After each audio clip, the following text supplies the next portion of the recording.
시사정담 3인 3세 12월 8일 시작하도록 하겠습니다. 네, 역사적으로 박 대통령 탄핵 표결 D-1일입니다. 그래서 오늘은 그 탄핵 표결과 표결 이후 전국 전망에 대해서 한번 짚어보도록 하겠습니다. 12월 3일 날 232명에 달하는 촛불 민심, 이게 또 이렇게 흔들리는 귀박들한테는 확실한 방향을 제시해 준 것 같아요. 네. 아마 12월 3일 직전의 분위기는 대통령 3차 담화 이후에 그 탄핵 강행이 좀 어렵다 이런 분위기였고,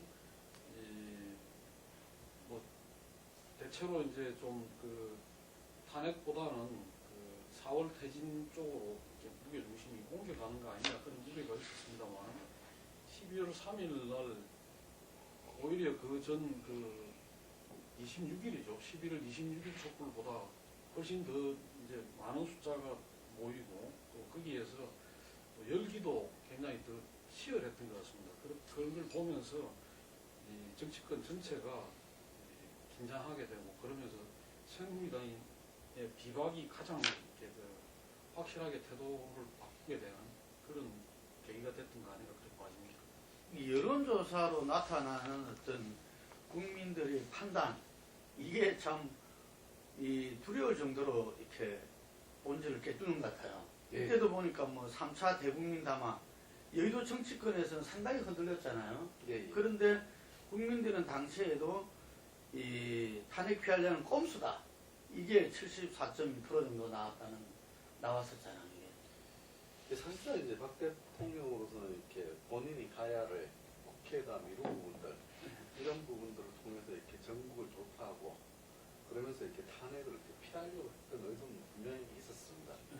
실제 이제 여론조사 보면 박 대통령 지지층 일부가 복원되게 됐었거든요. 아주 그게 이제 그래도 이제 아주 미미한 수준에 그치면서 이렇게 사실상 모든 게 이렇게 날아갔지만은, 이제 국민 이제 75 당일날 30일 11월 29일 담화를 발표하셨는데, 30일 날 여론조사에서 75% 정도가 여기서 꼼수다 이렇게 이제 집요 조사가 그렇게 나왔습니다. 그리고 이제 12월 5일 6일 날 실시한 리얼미터 조사에서는 뭐 79% 80% 가까이가 이렇게 이건 이제 탄핵을 해야 된다 쪽으로 이렇게 넘어갔기 때문에, 실제 이제 상황은 탄핵 쪽으로, 탄핵의 어떤 길을 막기는 굉장히 어려워지는 그런 민심의 흐름입니다. 예, 그래서 지금 현재 지금 탄핵 찬성 의결이 200명 이상이잖아요. 국회의원 3분의 2니까. 그래서 그 부분에 보면은 이렇게 아주 근소한 차이로 부결이나 가결이다, 혹은 상당한 수의 어떤 220을 넘는 어떤 찬성이, 이런 이 전망들이 엇갈리고 있는 것 같아요. 어떻게 보십니까? 예, 우선 지금 이제 이 가결이 되더라도 상당한 표차로 가결을 시키는 것이 이후에 이제 현재 판결에도 영향을 미치고, 또 이제 그 향후 탄핵 이후 전국에서도 중요하다고 보기 때문에, 야당은 야당대로 이제 철저하게 표단속에 나서는 거고, 그래서 지금 야3당이 거의 다 이제 의원직 사퇴, 만약에 부결된다면 의원직 사퇴하겠다는 배수진을 치고 있는 거고, 뭐 오늘은 비박 쪽도 인정샷을 뭐 한다든지 뭐 그런 여러 가지 이제 이야기들이 나오는 게 그런 거 아니냐. 그러면서 지금 친박 쪽은 그래도 아마 탄핵이 가결되더라도 아슬아슬하게 되지 않겠나 이렇게 기대를 하는 것 같고, 아니면 의외로 이제 비박에서 실제로 찬성표를 던지는 숫자가 작게 나와가지고 부결될 수도 있다는 희망을 안 버리는 것 같습니다만, 대체로 이제 지금 보는 거는 가결은 무난한데 숫자가 얼마나 될지는 조금 이제 헷갈리는. 근데 지금 뭐 이 친박 초선들 중에, 그러니까 새누리당 초선 의원들 중에서 탄핵에 찬성하겠다는 의사를 밝히는 숫자들이 꽤 나오는 걸 봐서는 조금 뭐 숫자가 늘어날 수도 있지 않겠나 이렇게 보는 것이 좀 일반적인 것 같습니다. 청와대에서는 이 담화 이후에 처음에 어떤 이 새누리당의 분위기를 봐서 이게 부결될 수도 있겠다 이렇게 생각을 한 것 같고 예. 지금 현재는 어쨌든 간에 가결되더라도 뭐 아주 이 경련 차이 요거 본다면은 90석 이상의 만약에 이 의원들이 새누리당 내에서 반대한다면은 이 정치적으로 당을 유지할 수 있겠다 이런 이야기도 돌던데요. 뭐 실제 그 가능성은 충분히 있습니다. 그럴 때 이제 우리가 이제 볼 때 인증샷이라고 하고 이제 이야기가 나온 부분들이 새누리당 비박계에서 나왔습니다. 네. 이게 뭐 야당에서 먼저 나온 게 아니라 야당은 뭐 그런 부분에 대해서 원칙적으로 안 된다 이런 이야기들을 했지만은 비상시국회의에서 이렇게 인증샷까지 해가지고 실제 이제 공개를 하고 싶다 이런 의사 표현을 한 것은 새누리당 요걸 찬성이냐 반대 표가 어떻게 가느냐에 따라 가지고 향후 새누리당 주도권 부분이 걸려있기 때문에 분당이 되든 어떤 리모델링이 되든 그런 걸려있기 때문에 상황별로도 비박계가 하고 있다는 그런 분위기입니다. 그런 분위기를 봤을 때는 뭐 박 대통령 90세 이상 유지를 하고 싶다. 하지만 비박계 또한 소수로 탄핵에 상상하더라도 소수로 몰려서 찬성하게 되면은 자기네들이 정치적 위기에 몰릴 수 있기 때문에 굉장히 강하게 압박하는 상황입니다. 그래서 그 결과는 장담하기가 굉장히 어려운 상황입니다. 지금 이 인증샷 부분에서는 황영철 그 대변인 격이라고 그러죠. 비상시국회의에 야당의 어떤 무소속 포함한 171석에서도 마이너스가 있을 수 있다. 그런데 정택을 자기들이 쓸 수 있으니까 네. 뭐 인증샷 하겠다 이런 이야기도 있었던 것 같아요. 예. 이거 어떻습니까? 야당 쪽은 인증샷을 하기로 이석현 이제 부의장이죠. 이분이 이제 이야기를 했고 내부적으로 다 하기로 했다고 그래요. 네. 근데 그걸 갖다가 이제 떠들지는 않겠다. 공표를 한다든가 이거는 법적으로 또 문제가 있다고 그러면서 근데 이제 이 야당이 그렇게 되니까 나중에 가서 이게 만약에 부결되거나 그거 하게 되면 책임을 전부 다 이제 비상시국회의 쪽에 져야 되는 거잖아요. 입으로는 탄핵에 찬성한다 해놓고 이제 숫자가 안 나와가지고 들키면 그러니까 자기들도 우리도 확실히 그거 했다 하는 걸 증거를 남기자, 물증을 남기자 해서 이제 인증샷 이야기가 나오는데 실제로 인증샷이 이제 얼마나 그거 할 거냐는 것보다는 그 정도로 분위기가 이제 지금 탄핵을 반드시 성사시켜야 된다는 그게 강하다. 그렇게 봐야 될 것 같고, 또 이제 그런 게 아마 오늘 내일 사이에 여러 가지 이제 반대하는 쪽은 반대하는 쪽대로 찬성하는 쪽은 찬성하는 쪽대로 어떤 방법을 찾아 나가지 않겠냐. 그리고 이제 또 하나 주목해야 될 게 오늘 내일 사이에 어떤 여의도를 감싸고 압박에 들어올 어떤 촛불 민심 이 부분이 또 어떻게 이제 영향을 미칠지 이런 것들이 이제 복합되어 있다고 봐야 될 것 같습니다. 오늘 보니까 정세균 국회의장과 야삼당, 이게 3당 원내대표가 모여가지고 국회 앞 시위는 집회는 허용하고 안에는 허용하지 않는다 이렇게 나왔습니다. 지금 이 야삼당은 의원직 사퇴서까지 다 지금 이 원내대표들한테 제출한 상태에서 배수진을 쳤는데 어쨌든 지금 국민들이 이제 궁금하고 또 한편으로는 이렇게 바라고 있는 것들이 이렇게 크게 보면 탄핵 가결시와 부결시로 나눠질 것 같아요. 만약에 가결이 됐다 그러면 얼핏 생각에는 어쨌든 대선 국면으로 좀 전환되지 않겠나. 그리고 공이 어쨌든 촛불에서 이제는 정치권으로 여의도로 오지 않겠나 이런 예상할 수 있는데 어떻습니까? 어쨌든 이제 탄핵이 가게 되면 박 대통령의 직무가 정리됩니다. 그러면 이제 황교안 이제 권한대행 체제, 권한대행 체제는 자기가 독자적으로 할 수 있는 일이 없습니다. 국회와 이제 정치권 협의 속에서 정책을 하든 어떤 일이든 추진할 수밖에 없고 특히 이제 차기 대선 관리 또는 헌재 심판 관리 이 정도 선에서 머물 수밖에 없습니다. 그 과정에서 볼 때는 이제 정치권이 전국을 안정시키고 국민의 어떤 신뢰를 회복하는 쪽으로 많은 역할을 할 수밖에 없을 걸로 봅니다. 그런데 지금 이 조기 대선이 가셔야 되는 거 아닙니까? 어쨌든 탄핵 가결이 되고 나면은 이 헌재에서 만약에 그 180일 이내지만 이게 뭐 3, 4개월 정도로 예상했을 때 그 헌재에서 그걸 인용이 된다면은 60일 이내에 대선을 치러야 되니까 크게 보면 조기 대선으로 가결되면 가야 된다.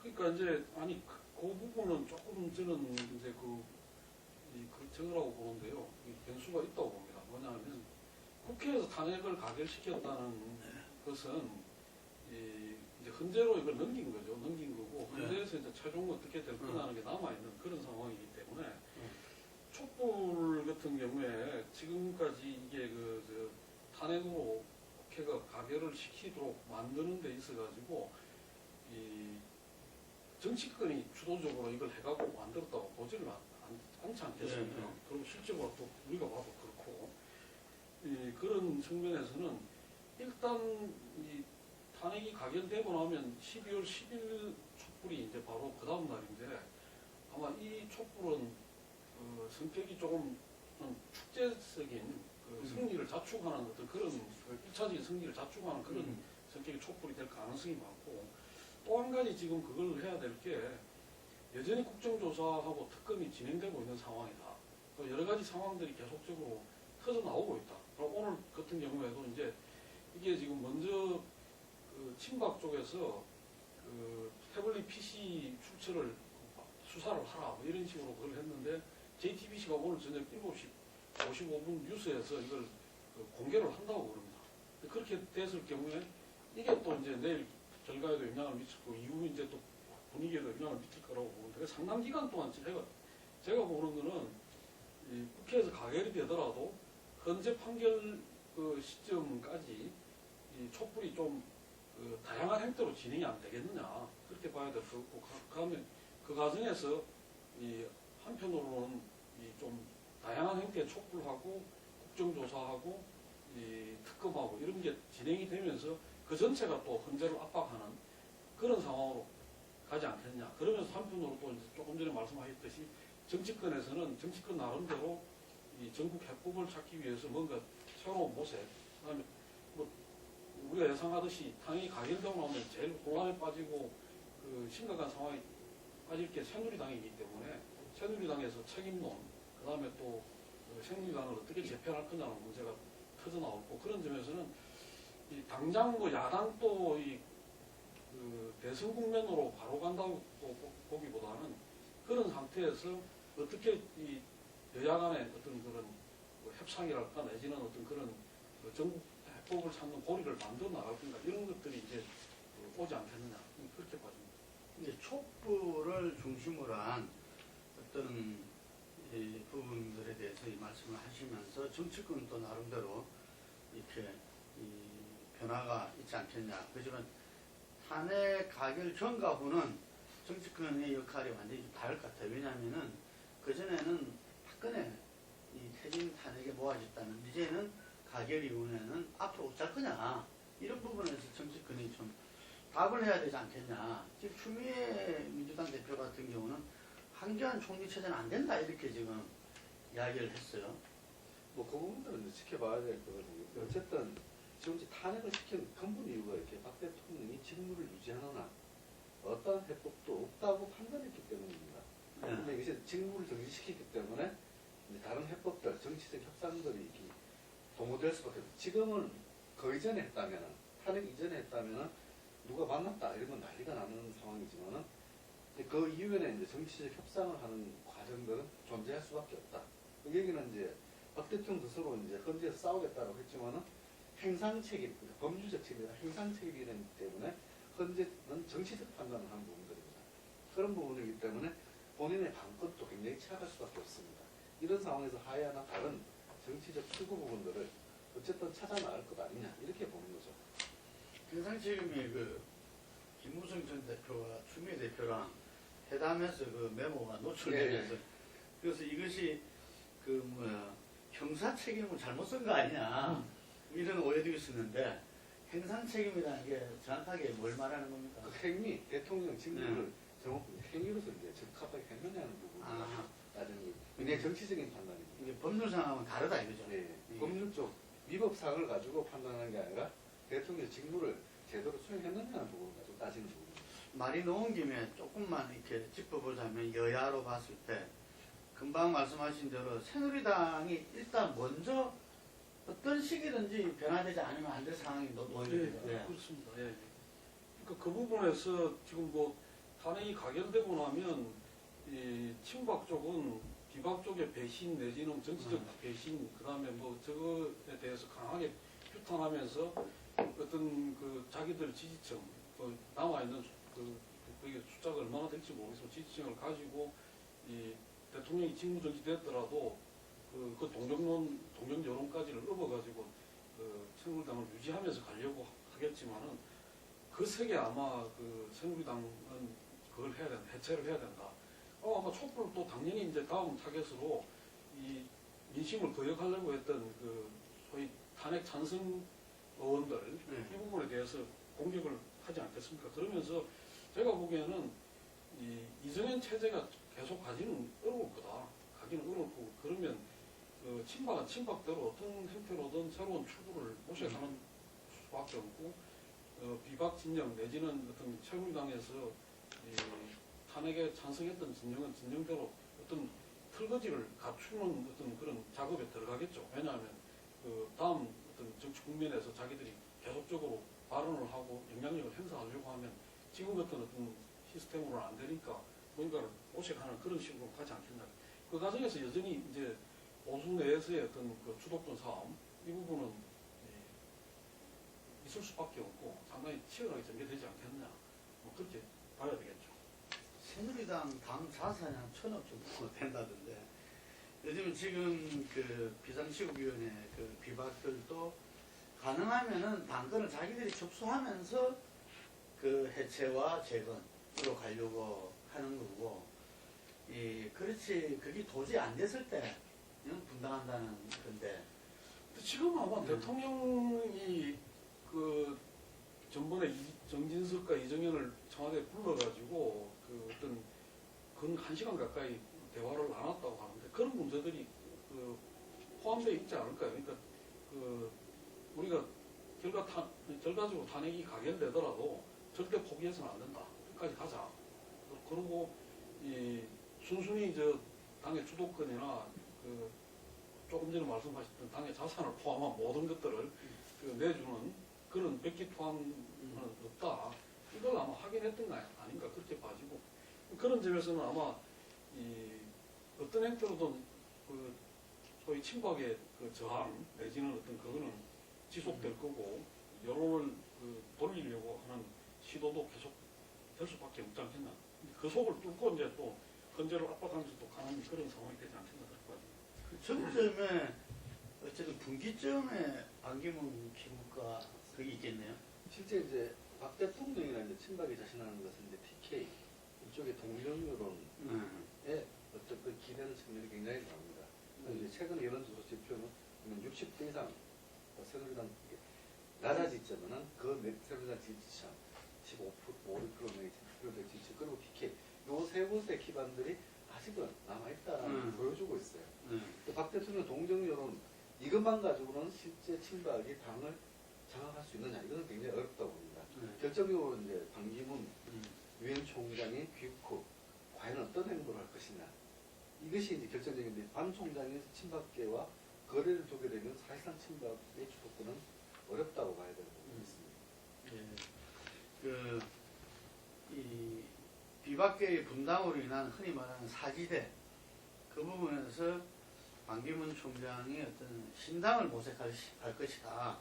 뭐 이런 이야기도 나오고 하는데 어쨌든 간에 그 시점이 보수 세력으로서는 뭔가 세력 재편이 뭔가 이렇게 이 분기점이 되리라고 이렇게 봅니다. 야당은 지금 현재 어떻습니까? 그 국민의당이 가장 큰 그게 2일에서 9일로 이렇게 늦춰지면서 상당히 호남표가 흔들려 버리고, 그 안철수 전 대표 본인은 굉장히 강경하게 나갔지만 촛불에 누구 못지않게 강경하게 나갔어요 처음부터. 그런데도 불구하고 상당히 그 현 여당과 연대할 수도 있다 이런 이야기까지 나오면서 어째 말은 좀 공격에 처했어요 국민의당이. 예, 국민의당이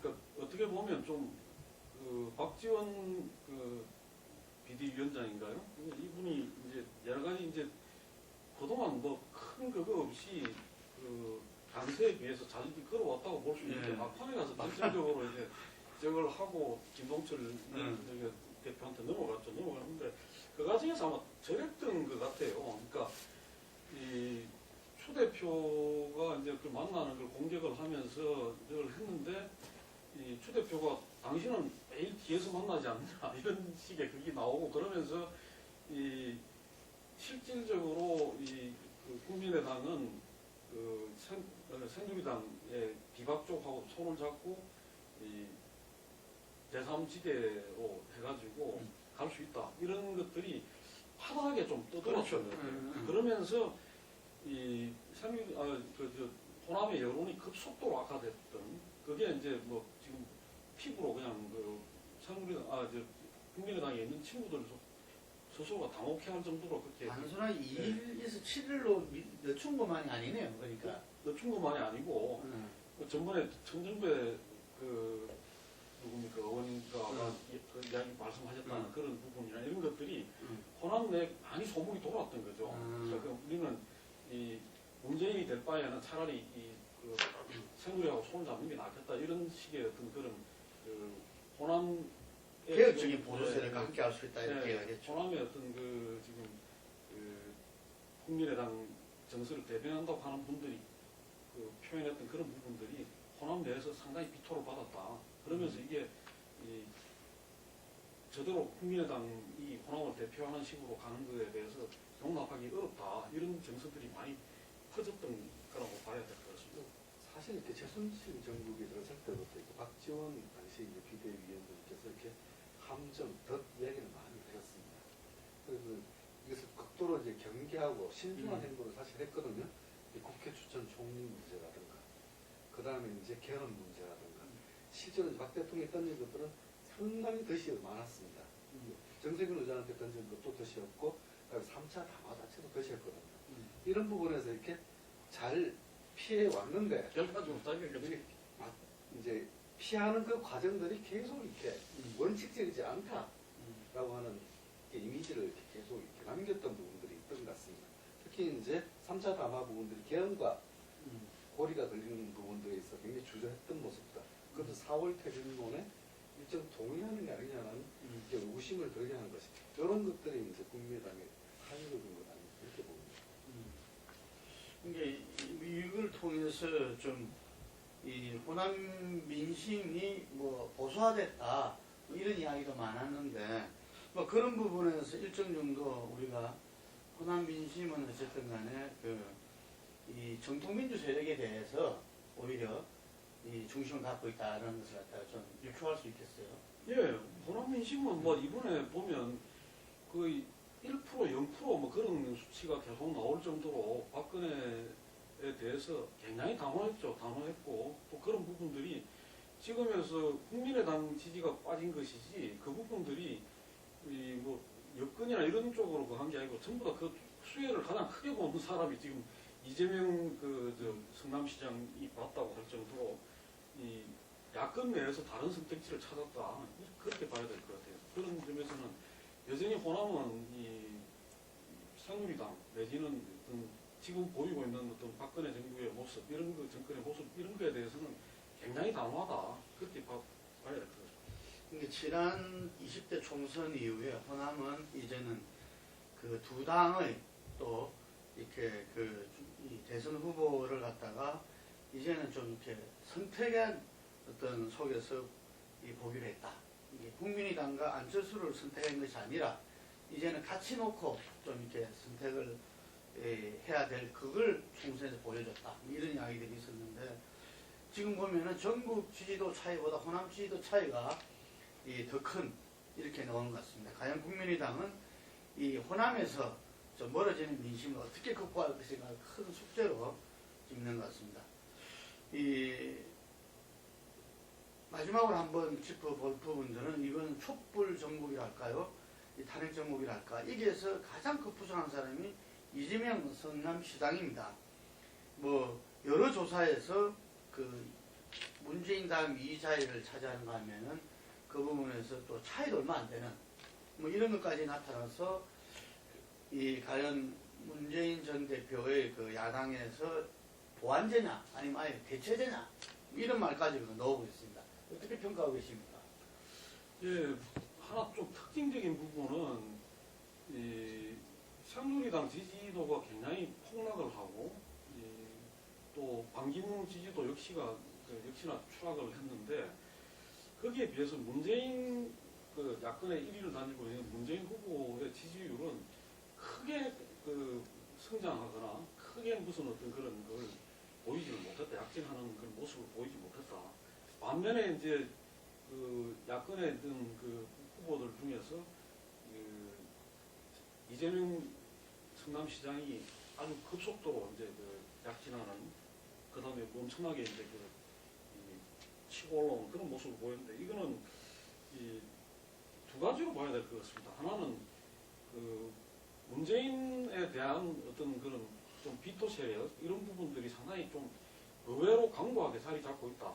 이 부분을 하나는 또 하나 봐야 될 것 같고 두 번째는 이 안철수가 그동안 이제 그 야권 내에서 가지고 있었던 그 소위 제3 후보의 이미지 내지는 영역 이런 부분들이 위축되고 급속도로 이제 좀 약화되면서 그 지점에서 이 문재인은 아닌데 야권이 되는 게 좋겠다고 생각하는 사람들의 상당한 부분들이 지금 그 새로운 가능성으로 이재명으로 급속도로 좀 형성되고 있는 게 아니냐.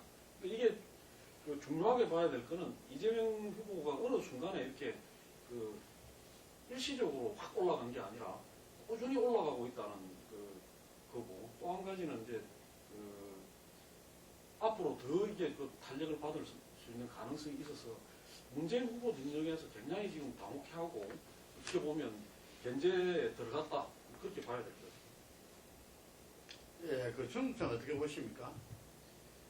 어쨌든 지금은 이렇게 촛불 민심이라고 하는 것이 이렇게 폭발적으로 타고 오는 상황에서 이 시장께서 이렇게 치고 오르는 부분인데, 그러니까 5년 전에 이렇게 안철수 현상이 9월달에서 10월 요 사이에 이렇게 지지도 1위를 기록하는 파괴력을 보였던 상황과 비교하면 그거보다는 훨씬 좀 강도는 낮은 거죠. 그런데 이제 현재로 봤을 때는 야권의 대권 주자가 높고 문재인과 이제 이재명이 야권에서 양강 구도를 그리고 있는데 향후 과정은 이렇게 역시 이제 향후에 어떤 시대 정신이 야권 민심이 어떤 시대 정신을 구현하고 싶어 하는가 이거와 결부하는 쪽이 아마 이렇게 보다 유리하지 않을까. 또 최근에 봤을 때는 이제 이재명 시장이 태종 리더십, 그러니까 부학은 다 청소하겠다. 부패 척결에 대한 강력한 의지를 보이고 또 문재인 전 대표도 부패 척결 얘기를 굉장히 많이 합니다. 이런 부분들이 현재 향후 시대의 정신에 이렇게 촛불 전국에 의한 이렇게 과거의 부학청산 쪽으로 몰아갈 것이다 보고 이제 그런 포지션으로 가는 부분들입니다. 우리나라의 그 위기 때마다 있었던 국민들의 어떤 저항권 그 중에서 지금 가장 활발 타오르고 있는 게 이번 촛불이지 않나 싶은데 그 촛불이 이 현재의 어떤 그 87 체제의 어떤 전반적인 이렇게 그 문제로 축적된 부분들을 해결해 나가는 방향으로 까지 영향을 미치면서 이렇게 그 우리의 어떤 이 정당 시스템, 국가 시스템의 변화도 이뤄낼지 어쩔지는 또 정치 세력이 그렇게 조응하면서 어떤 변화를 이뤄낼지와 연관된다고 봅니다. 아마 탄핵 가결 시에는 그런 식으로 좀 진행이 되리라 보고요. 만약 부결됐을 때는 이건 또 엄청난 혼란을 좀 자초하지 않겠습니까? 예, 뭐 탄핵이 부결되는 상황이 발생을 한다면 아마 야당은 약속대로 국민들 앞에 의원직 사퇴하는 그런 그 수순을 밟을 수밖에 없고, 다만 그걸 이제 처리를 하느냐 마느냐는 거는 정치적 어떤 그게 있겠죠. 그 판단과 어떤 그런 그게 있을 수 있고, 만약에 그걸 뭐 덜렁 그걸 해버리게 되면 국회가 거의 진짜 마비가 되고 이 대통령 권력이 이어가지고 지금 국회도 되는 상황이기 때문에 국가 전체가 일대 지금 아무런 선출된 리더십이 작동하지 않는 그런 상황에 놓일 수 있기 때문에 굉장히 위험한 상황이라고 볼 수도 있습니다. 그런 점에서는 이 처리는 언제 사태 그걸 하더라도 처리는 어렵지 않겠느냐 그렇게 봐야 될 거고 그 다음에는 지금 타오를 대로 타올라온 촛불 민심이 그런 국회를 자시하겠느냐 그런 점에서 민심과 어떤 그런 정치권의 일대 충돌 이런 현상이 불가피할 거다. 그게 또 이후 상황을 어떻게 만들어갈 거냐 대단히 이제 심각한 어떤 그런 밀란적인 혁명적인 상황까지 예상되는 그런 상황이 아닌가 이렇게 봐져서 아마 국회의원 전체가 국민들로부터 굉장히 어떤 공격을 당하는 그런 상황이 오지 않겠나 싶습니다. 나라 전체가 빅뱅 상황에 들어버린 거죠. 그렇죠. 이제 부결이 되는데 부결 책임이 이제 어디에 있느냐를 따질 것이고 그 책임 있는 쪽에 이제 책임을 물을 것이고 그 다음에 이제 물론 야당은 이제 그전에도 얘기한 부분이 있습니다. 다시 발의할 수 있다. 재발의도 할 수 있을 거라고 봅니다. 이제 새누리당 쪽이 흔들릴 경우는 재발을 통해서 회복을 모색하겠다고 하지만 이미 이번 표결에서 이렇게 실패했다는 자체가 국회 전체가 국민으로부터 불신을 당하는 그런 사태가 발생하는 걸로 봐야 됩니다. 상당히 좀 답이 안 나오는 탄핵이 부결되었을 때는 정치권뿐만 아니라 전반적인 우리나라 국정 상황이 좀 답이 안 나오는 그런 상황으로 갈 수 있다는 말씀드렸습니다. 어쨌든 간에 촛불에서 나타나는 어떤 국민의 저항권 그리고 새로운 대한민국의 변화 욕구가 내일 여의도에서도 울려 퍼져가지고 국민이 바라는 방향으로 이렇게 국회도 호응하지 않을까 이렇게 예상을